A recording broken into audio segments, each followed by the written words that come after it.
You're 23, fresh out of college, and your parents surprise you with a Caribbean cruise, a week of paradise. You dance under the stars, meet new people, and feel truly free. The warm breeze, the endless ocean, everything feels perfect. Now imagine you're her father. You wake early, step onto the balcony, and see your daughter gazing at the sea, cigarette in hand, peaceful. You smile, thinking how perfect this trip has been. You head back inside, planning to rest a bit more, but when you wake, her bed is untouched. Her cigarettes are on the nightstand. You search the cabin, call her name, nothing. You search the ship, every deck, every corner. It's as if she simply vanished. This is how the nightmare began for the Bradley family on March 24, 1998. Amy Lynn Bradley, 23, vanished from the Royal Caribbean's Rhapsody of the Seas. What started as a celebration became a decades-long mystery. Over the years, credible witnesses claimed to see Amy alive, but never free. Their accounts hinted at a dark criminal underworld operating beneath the cruise's sunny surface. This wasn't just a disappearance, it became a story of abduction and exploitation. The crew's actions came under scrutiny as the family searched for answers. Today, we'll examine the evidence and the reasons why some still believe Amy could be alive. The Bradleys were an ordinary, hard-working family from Virginia. Ron and Iva Bradley raised Amy and her brother Brad with strong values. This cruise was a reward for Amy's graduation, a milestone for the whole family. Amy was athletic, independent, and full of potential. With a degree in physical education, she had a Tasmanian devil tattoo spinning a basketball, a symbol of her playful spirit. The family was close-knit, sharing laughter and support. Brad looked up to his sister. Their bond was strong. For Ron and Iva, this trip was a dream come true. They had no idea it would mark the dividing line between before and after. On March 21, 1998, the Bradleys boarded Rhapsody of the Seas in San Juan. The ship was a floating city, promising a week of sun and adventure. The first days were filled with family fun, exploring Aruba, taking photos, and enjoying time together. The ship offered pools and dining, music, and endless activities. Passengers trusted the crew and the promise of safety. The Bradleys felt secure, surrounded by vacationers and professionals. Amy was social, making friends and enjoying the lively atmosphere. Her parents watched her, proud and happy. The cruise felt like a perfect escape, but paradise was about to shatter. On March 23rd, the ship sailed toward Curaçao. After dinner, Amy and Brad joined a disco party on the 9th deck. The night was filled with music, dancing, and laughter under the stars. Amy mingled easily, making friends and enjoying herself. She spent time with Yellow, the bass player from the ship's band, Blue Orchid. Witnesses saw them talking and laughing. Nothing seemed amiss. It was the kind of carefree night you expect on vacation, but that simple act of friendliness would change everything. By morning, Amy would be gone. The ship's electronic door lock system, a silent witness to the comings and goings of every soul on board, provides a crucial piece of the timeline. The records show that Amy's brother Brad entered their family's cabin at approximately 3:35 a.m. Just 5 minutes later at 3:40 a.m., Amy followed him, swiping her own keycard to enter the room. They had enjoyed a great night out at the disco, filled with music and dancing. They likely exchanged a few tired words, a quiet goodnight shared in that slightly tipsy, affectionate way that siblings often do after a fun evening together. The night was winding down, and the promise of another beautiful day in the Caribbean was just a few hours away. But here is where the timeline becomes critically important, where every minute is scrutinized by investigators and a heartbroken family. Amy's father, Ron, later told investigators that he woke up briefly around 5:15 to 5:30 a.m. He got up to check on his children and looked out onto their cabin's private balcony. There, in the dim pre-dawn light, he saw his daughter. Amy was standing peacefully, smoking a cigarette and looking out at the vast, dark ocean as the ship prepared its slow approach to the port of Curaçao. She seemed calm, quiet, simply enjoying a solitary moment to herself, something her family said she often did when she needed to think or just wanted to enjoy the stillness. Seeing her there, Ron likely felt that familiar parental mix of deep love, pride, and contentment. He was watching his adult daughter, a recent college graduate, enjoying this beautiful, tranquil moment on a vacation they had all earned. Believing everything was perfectly normal, he quietly went back inside the cabin and lay down, assuming she would finish her cigarette and come back to bed soon after. He drifted back to sleep, completely unaware that this fleeting image of his daughter, silhouetted against the nascent dawn, would be seared into his memory forever.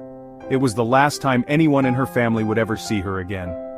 In that quiet moment on the balcony, Amy was suspended between the end of a joyous night and the beginning of a new day's adventure. The ship was her whole world, a floating sanctuary in the middle of the sea. What could possibly happen in such a contained environment? The air was still. The only sound was the gentle hum of the ship's engines and the soft whisper of the waves. It was a picture of absolute peace. But this peaceful scene was a deceptive prelude to a terrifying mystery, the final quiet moment before the storm of her disappearance would break over her unsuspecting family with devastating force. When you are a parent, you develop a kind of sixth sense about your children, an instinct that runs deeper than logic. You know their habits, their daily patterns, and all the small, seemingly insignificant things that make them who they are. So, when Ron Bradley woke up again a few hours later around 7 a.m. and found his daughter's bed still empty and completely untouched, he knew instantly that something was terribly wrong. It wasn't just that she wasn't there, it was the things she had left behind. The most telling clue of all, her pack of cigarettes and her lighter were sitting right there on the nightstand, exactly where she had left them. Amy never, ever went anywhere without those cigarettes. For her, it was an unbreakable habit, a constant companion. Leaving them behind would be as unthinkable as her leaving without her shoes or her cabin key. A cold, sharp knot of dread began to form in the pit of Ron's stomach. He quickly woke his wife, Iva, and their son, Brad. The initial flicker of concern rapidly escalated into full-blown panic. They immediately began a frantic search of their own, starting with their cabin, then expanding outward into the labyrinthine corridors of the massive ship. They checked every public area they could think of, every bathroom, every quiet corner where someone might go to be alone. They called her name over and over, their voices growing hoarse, echoing unanswered in the bustling morning activity of the ship. The Rhapsody of the Seas was a colossal vessel, a city at sea with 14 decks and home to over 2,400 passengers and crew members. Yet somehow, in all of that vastness, amidst thousands of people, Amy had simply ceased to exist. It was as if she had been plucked from the world, vanishing into thin air between one moment and the next. The family's desperate search grew more frantic with each passing minute, each empty lounge and unfamiliar face compounding their terror. The sheer scale of the ship, once a source of wonder and excitement, now felt menacing and overwhelming. Every corner they turned brought fresh disappointment, and every person they asked had seen nothing.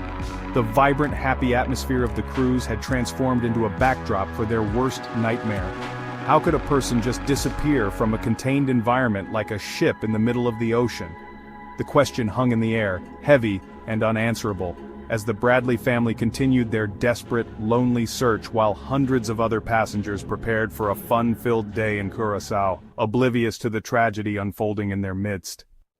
Here is where this story takes a turn that honestly will make your blood boil with frustration and disbelief. When the terrified Bradley family rushed to the ship's purser's desk, the initial response they received was, well, shockingly dismissive. They were essentially told, "She's probably sleeping it off somewhere. Young people drink too much on vacation all the time." The ship's staff treated their urgent pleas with a placid, almost bored indifference, viewing the situation not as a potential crime scene or a dire emergency, but as a typical case of a young adult's vacation overindulgence. Think about the gravity of that for just a single moment. A young woman has vanished from a moving vessel in the middle of the Caribbean Sea, and the very people in charge of ensuring passenger safety treated it like she had simply consumed too many margaritas and wandered off to find a quiet place to sleep it off. This casual dismissal wasted precious time that could have been used to seal off areas of the ship, to conduct a methodical search, or to interview key individuals before memories faded. For the Bradley family, every second felt like an eternity, and the crew's lack of urgency was both baffling and frankly infuriating. Meanwhile, the Rhapsody of the Seas was steadily approaching the port of Curaçao, scheduled to dock within the hour. The family begged, they pleaded, with senior ship officials to delay the ship's arrival, to make an announcement over the ship's public address system asking for Amy, or at the very least, to conduct a thorough ship-wide search before anyone was allowed to disembark. But the cruise line had a strict schedule to keep, thousands of other passengers to please, and ultimately, profits to maintain. The business of the vacation paradise had to continue, regardless of one family's unfolding nightmare. The ship docked in Willemstad, Curaçao, right on schedule. The gangway was lowered, and a torrent of passengers began to disembark for their pre-planned day of sightseeing, shopping, and beach excursions. The chaos and movement of thousands of people leaving the ship created the perfect cover. If someone had abducted Amy Lynn Bradley and was holding her against her will somewhere on board, they now had the perfect opportunity to forcibly walk her off that ship. They could disappear into the crowded streets of a foreign country with virtually no security oversight to stop them. The window to find her on that ship was closing fast, and the crew seemed to be holding it open. The ship's officials refused to take any significant action until it was far too late. They would not page Amy's name over the loudspeaker, claiming it would needlessly alarm the other passengers on board. This decision left the Bradley family feeling completely helpless and isolated, their desperate search confined to their own frantic efforts. They were just one family against the vast, indifferent machinery of a corporate giant. By the time the ship's crew finally agreed to conduct a cursory search, passengers were already streaming off the vessel and into Curaçao, taking with them any potential clues or eyewitness accounts that might have existed. The opportunity to contain the situation and investigate properly was, tragically, lost. The ship remained docked in Curaçao for the day, and then, as scheduled, it pulled away from the port, leaving the island behind as it continued on its week-long itinerary. Whatever critical evidence might have existed on that island, whatever witnesses might have seen something crucial during the chaotic disembarkation process, were now scattered. The crime scene, if there was one, was not just contaminated. It had been completely dismantled. The trail had gone cold almost before it had a chance to begin, a direct result of the cruise line's inaction. The family was forced to remain on the cruise for the rest of its duration, trapped in a floating nightmare. They had to endure the sight of other families laughing and enjoying themselves, all while their daughter was missing and their pleas for help had fallen on deaf ears. They disembarked in San Juan a few days later, their dream vacation having concluded in the deepest circle of hell imaginable. The cruise line offered them little more than condolences, maintaining the position that Amy had likely fallen overboard or disappeared of her own accord, despite the mounting evidence to the contrary. As soon as they were back on solid ground in Puerto Rico, the Bradleys immediately contacted the local authorities and the FBI. Unlike the cruise ship's security team, federal investigators took the family's account very seriously. They understood what Ron and Iva had known in their hearts from the very beginning. This was not some college kid who had a bit too much to drink and tragically fell overboard. The evidence was clear and pointed away from an accident. Her personal belongings were untouched, her cigarettes left behind. The only logical, albeit terrifying, conclusion was that someone had deliberately taken her from that cabin. The question was no longer if, but who. As soon as the FBI took control of the investigation, agents began re-interviewing passengers and crew members from the Rhapsody of the Seas. Unlike the cruise ship's perfunctory inquiries, this was a serious, methodical effort to piece together Amy's final hours. As they delved deeper, a disturbing pattern began to emerge from witness testimony. Multiple people who had no connection to one another vividly remembered seeing Amy with the band member known as Yellow throughout the night of the disco party. Their interactions were described as overly friendly, with witnesses noting he seemed to be paying her unusual attention. But there was something else that surfaced during these interviews, something absolutely crucial to understanding the timeline. Several passengers came forward with a startling account. Around 6 o'clock in the morning, just 30 minutes after her father had last seen her on their balcony, witnesses reported seeing Amy in one of the ship's elevators. She was not alone. She was with the very same crew member, Yellow. This sighting directly contradicted the idea that she had simply returned to her room and placed her with a specific individual at a critical moment. Another witness account added yet another layer of suspicion. Other passengers reported seeing Amy near the ship's disco area, now deserted in the early morning light. She was with a different crew member, not Yellow. This crew member was seen handing her what appeared to be a coffee or dark-colored beverage in a cup. This seemingly innocent gesture would later be viewed through a much more sinister lens, raising questions about whether the drink could have been drugged. Here is the detail that should make your skin crawl. The witnesses saw this crew member walk away from the area alone. Amy was never seen again by any passenger on that ship. Now, think about this timeline very carefully. At 5:30, she is on her balcony, safe and sound. By 6 o'clock, she is seen with crew members, handed a drink, and then vanishes forever. What happened in those 30 minutes? Was she lured from her balcony? Was she coerced? Or was she drugged?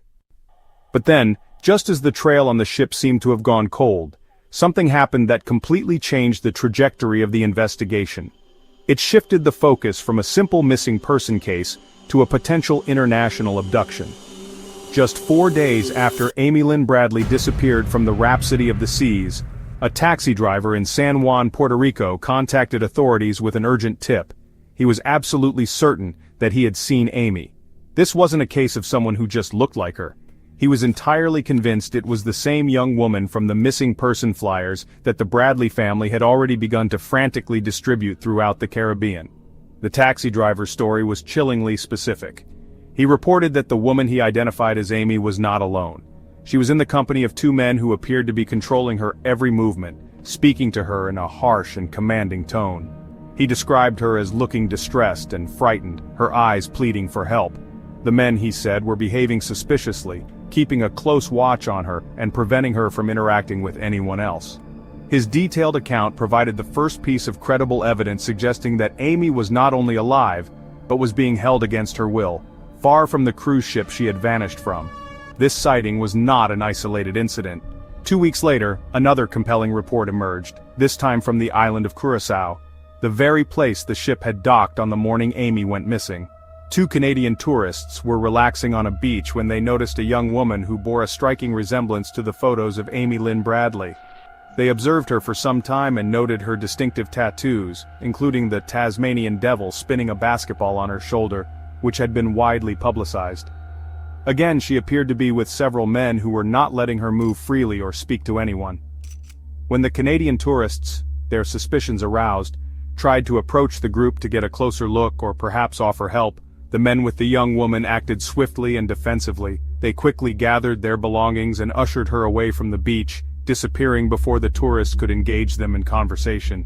These weren't random, hopeful sightings by grieving family members desperate to see their loved one in every crowd.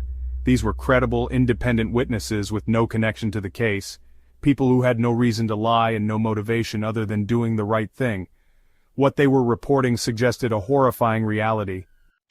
For more than a year, the trail of sightings went cold, leaving the Bradley family in an agonizing state of limbo. Then, in August of 1999, an event occurred that was so shocking, so specific, that it became one of the most disturbing and talked about elements of the entire case. A United States Navy petty officer was on shore leave in Curaçao.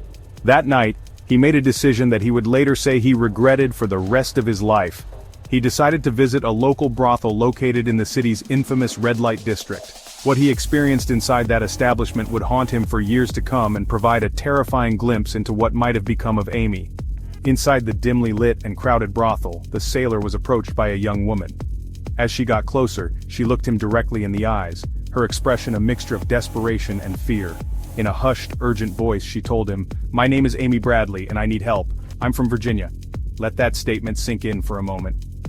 A year and a half after she had vanished without a trace from a cruise ship, a woman identifying herself as Amy was allegedly trapped in a life of forced prostitution, still desperately trying to get someone, anyone, to help her finally escape her captors. The sailor, according to his own account, panicked. He was in a place he was not supposed to be, engaging in activity that could get him into serious trouble with the U.S. Navy. Terrified of the potential consequences for his own career and safety, he left the brothel without reporting what he had seen or heard to the local authorities. It was not until several years later when he saw Amy's photograph on an episode of a television show about unsolved mysteries that the full weight of the encounter hit him. He realized with dawning horror what he might have witnessed that night. By then, it was far too late to verify his account or mount any kind of rescue operation. Can you even begin to imagine the incredible courage it would have taken for Amy, if it was her, to risk everything to identify herself to a complete stranger, knowing that the dangerous people who were controlling her were likely just feet away? Can you imagine the flicker of hope she must have felt in that moment, thinking that finally someone might be her savior? And then, can you imagine the soul-crushing despair she must have experienced as she watched him turn around and walk away, leaving her behind in that living hell? It is a truly devastating thought, a moment that represents a profound and tragic missed opportunity. The brothel encounter was not the last of these chilling close-call sightings. In fact, one of the most compelling and detailed accounts came several years later, proving that hope for Amy's survival was not unfounded.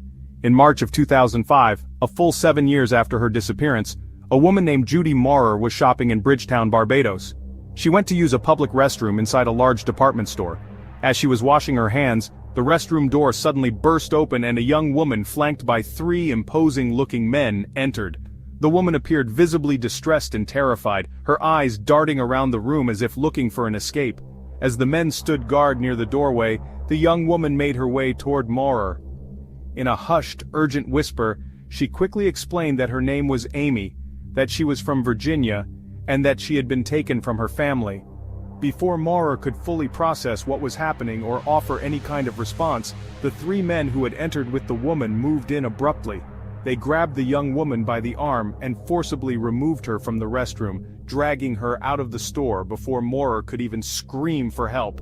The entire encounter lasted only a few seconds, but left an indelible mark. Shaken by the experience, Judy Maurer immediately contacted the authorities, and eventually, the Bradley family's private investigators. When she was shown a series of photographs of different women, she positively identified the woman from the restroom as Amy Lynn Bradley. Her testimony was considered highly credible by investigators. It was a detailed, first-hand account of an attempted plea for help, one that perfectly matched the pattern of previous sightings.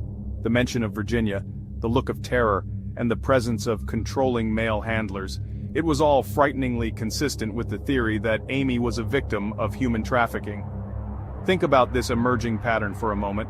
Multiple times on different Caribbean islands, separated by months and even years, credible witnesses reported direct encounters with a woman matching Amy's description. In each instance, this woman specifically mentioned being from Virginia or needing help to escape.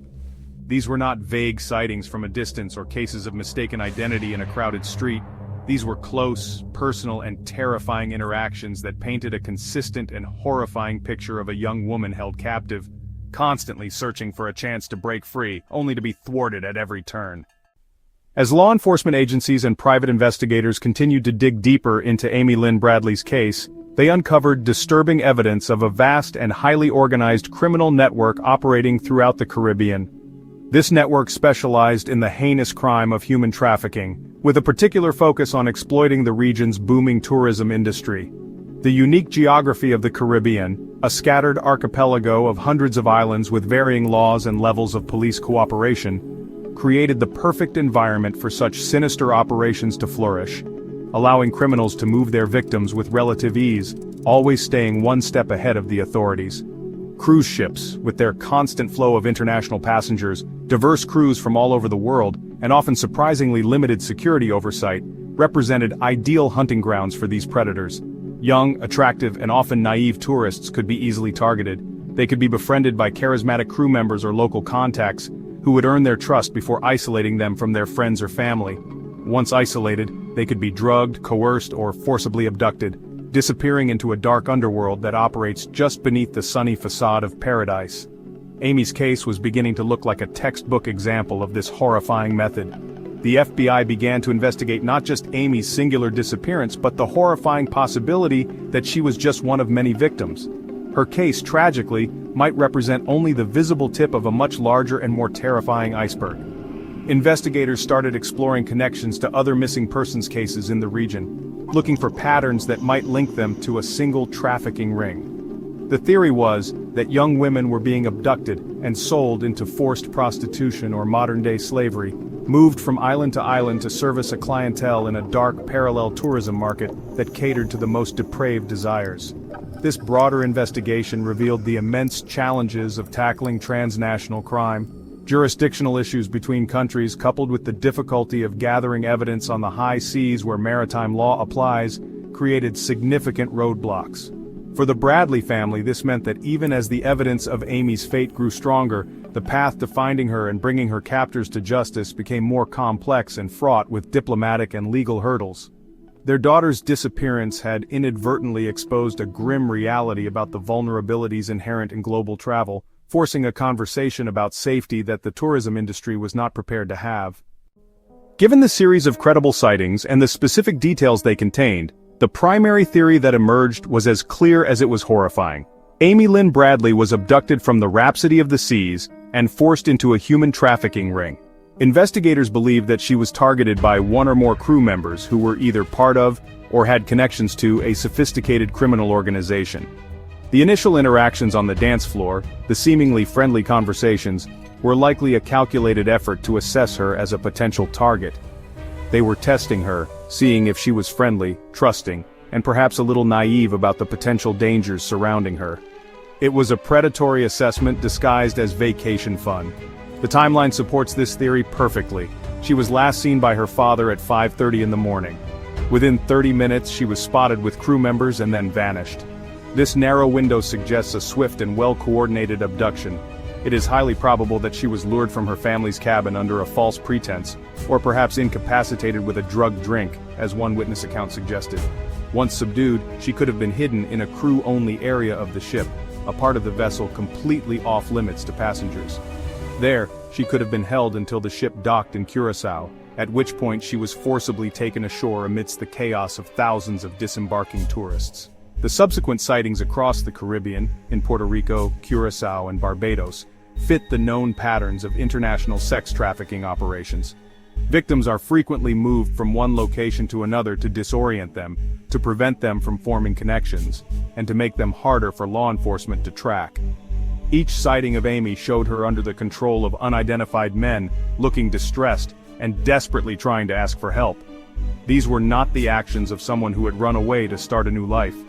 These were the actions of a captive, a prisoner fighting for her freedom in the only small ways she could manage, hoping one day someone would listen. The most chilling aspect of this theory is the implication that this was not an isolated, opportunistic crime. It points to a systemic problem, a vulnerability inherent in the cruise industry itself. The very people entrusted with passenger safety, the crew, could also be the greatest threat. The idea that a criminal network could infiltrate the staff of a major cruise line to prey on passengers is a terrifying thought that shatters the illusion of the safe, family-friendly vacation. Amy's case became a stark warning that evil can operate in plain sight, hiding behind a welcoming smile and a staff uniform, turning a dream trip into an unending nightmare. The investigation into Amy Lynn Bradley's disappearance, immediately ran into a wall of jurisdictional complications, a problem that plagues so many crimes that happen out on the high seas. When a crime takes place on a cruise ship, whose laws actually apply? Is it the country where the ship is registered, which, in the case of Rhapsody of the Seas, was Norway? Or is it the laws of the home country of the victim, or maybe even the perpetrator? Or could it be the laws of the nearest coastal nation? This complex legal gray area, often called maritime law, creates serious obstacles for investigators and honestly allows cruise lines to operate with a level of impunity you just don't see on land. For the Bradley family, this meant that getting a swift and thorough investigation from the very start was nearly impossible. The ship's security was a private entity employed by Royal Caribbean, not a public police force. Their main goal was to protect the company's reputation and limit liability, not necessarily to solve a crime. This conflict of interest was clear in their initial, frankly dismissive response to the family's pleas. Evidence that could have been preserved was lost, and witnesses who could have been interviewed right away were scattered across the globe before the FBI could even step in. The first 48 hours of any investigation are the most critical, and in Amy's case, they were sadly squandered. Furthermore, once the investigation expanded to the various Caribbean islands where Amy was allegedly sighted, a whole new set of challenges came up. The FBI doesn't have jurisdiction to operate freely in sovereign nations like Curaçao or Barbados. They have to rely on the cooperation and resources of local police forces, which can vary a lot in terms of effectiveness, training, and willingness to prioritize the case of a missing American tourist. Chasing leads across international borders is a slow, bureaucratic process, giving criminals plenty of time to move their victims and cover their tracks. The traffickers knew exactly how to exploit these jurisdictional seams to their advantage. Amy Lynn Bradley's case became really a poster child for the need for greater regulation and transparency in the cruise industry. It showed how cruise lines often handled disappearances and serious crimes internally, away from public scrutiny, just to avoid bad press. In the years after Amy's disappearance, her family and other victims' families lobbied the U.S. Congress for change, which eventually led to the Cruise Vessel Security and Safety Act of 2010. This law required better crime reporting, improved surveillance, and higher safety rails. But for Amy, these changes came more than a decade too late. Her story exposed a dark underbelly that the industry had tried to keep hidden. While investigators chased leads and, navigated legal hurdles across multiple countries, Amy's parents, Ron and Iva Bradley, and her brother Brad, never, for even a second, stopped searching. They channeled all their grief and despair into a relentless crusade for answers, refusing to let their daughter's memory fade or her case be forgotten. They spent their entire life savings, and then some, hiring private investigators to follow up on sightings and to chase down leads that official channels were just too slow to act on. They traveled back and forth to the Caribbean islands, walking the same streets where Amy might have been, handing out flyers with her face on them, and talking to anyone who would listen. They turned their personal tragedy into a public mission. They even created one of the first high-profile missing person websites, amybradley.net, using the power of the early internet to share her story with the world. They appeared on television shows like America's Most Wanted and Unsolved Mysteries, keeping her case in the public eye for more than 2 decades. They offered substantial rewards for any information that could lead to her safe return, hoping to encourage someone, somewhere, to finally break their silence. Every reported sighting, no matter how painful, gave them a renewed sense of hope. Every dead end broke their hearts a little more, but it never broke their resolve. This unwavering dedication took a massive personal toll. The constant stress, the financial strain, and the emotional burden of not knowing were, honestly, a heavy weight to bear. Tragically, Amy's father, Ron Bradley, passed away in 2018, exactly 20 years after his daughter's disappearance. He went to his grave without ever knowing for certain what happened to his beloved daughter, a heartbreaking end to a father's 2-decade search. Yet even after his passing, Iva and Brad kept up the fight, honoring his memory by refusing to give up hope that Amy might still be alive somewhere, still waiting for them to find her. The broader impact of the Bradley family's crusade extends far beyond their own case. By speaking out so forcefully against the cruise line's indifference and the lack of security at sea, they became powerful advocates for change. They gave a voice to other families who had lost loved ones on cruises under mysterious circumstances, forcing a national conversation about an issue that had long been swept under the rug. Their relentless fight for justice hasn't yet brought Amy home, but it has definitely made the high seas a little safer for everyone else. A lasting legacy born from a parent's worst nightmare. 27 years have now passed since Amy Lynn Bradley vanished from the Rhapsody of the seas. To this day, her case remains one of the most compelling and honestly haunting unsolved mysteries in modern history. The Federal Bureau of Investigation continues to keep her file active, and the substantial reward money for information leading to her recovery just keeps growing. Remarkably, even after all this time, investigators and her surviving family members still hold on to the belief that she might be alive, somewhere out there in the world. The trail has never gone completely cold, kept alive by credible sightings and the unwavering hope that, one day, a crucial tip will finally break the case wide open. This case is so profoundly important because it, ripped back the curtain on a reality that most people never want to acknowledge. It showed us all that the idyllic cruise vacation, which we tend to think of as a safe, carefree bubble of fun, can actually be anything but. Amy's story exposed the existence of sophisticated criminal networks operating in plain sight, preying on unsuspecting tourists who make the simple mistake of trusting the wrong people. It served as a brutal lesson that danger doesn't always lurk in dark alleys. Sometimes it wears a uniform and offers you a friendly smile in a place you believe is a sanctuary. But more than just a cautionary tale, the vanishing of Amy Lynn Bradley represents the incredible story of a family who refused to be silenced. They refused to accept the easy explanation that she simply fell overboard. They turned their unimaginable personal tragedy into a powerful and public crusade for justice. Their relentless fight has helped bring much-needed attention to the dark reality of human trafficking throughout the Caribbean and beyond. They have fought not just for their own daughter, but for all the other silent victims whose stories haven't yet been heard, making a real difference in the face of their own profound loss. The questions surrounding that March morning in 1998 still linger, hanging heavy in the air. What really happened in that 30-minute window between 5:30 and 6 o'clock in the morning? Who were the men that witnesses saw with her on different islands? And is it possible that after all these years, after so much suffering and searching, she could still be out there, waiting for a rescue that is now decades overdue? The absence of definitive answers is what makes this case so deeply unsettling. It's a puzzle with way too many missing pieces, a story without an ending, leaving us all to wonder and to hope. The story of Amy Lynn Bradley serves as a vital warning for all travelers. If you're planning a cruise vacation or any trip to an unfamiliar place, stay aware of your surroundings at all times. Be cautious, and don't go anywhere alone with crew members or strangers you've just met, no matter how friendly they might seem. Always trust your instincts. If a situation makes you feel uncomfortable, remove yourself immediately. If something feels wrong, report it to authorities without delay.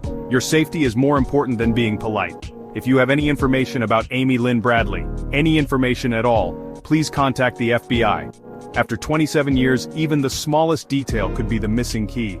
It could bring her home to her family and deliver the justice she's been denied. Someone, somewhere, knows what happened. A mother and brother are still waiting for answers. They're waiting for the phone call that will end their decades of pain. A daughter, a sister, might still be out there, waiting for rescue. The truth about what happened on that cruise ship 27 years ago is still waiting to be uncovered. Time hasn't diminished the urgency of this case or healed the wounds of an incomplete family. Their fight continues and they need our help. Until Amy comes home, her story remains a powerful reminder. Behind every missing person poster, there's a real family still searching, still hoping, and still fighting. Amy Lynn Bradley is not just a name in a file, she is a daughter, a sister, and a symbol of enduring hope. Her story must not be forgotten because as long as we remember her, there is still a chance she will be found.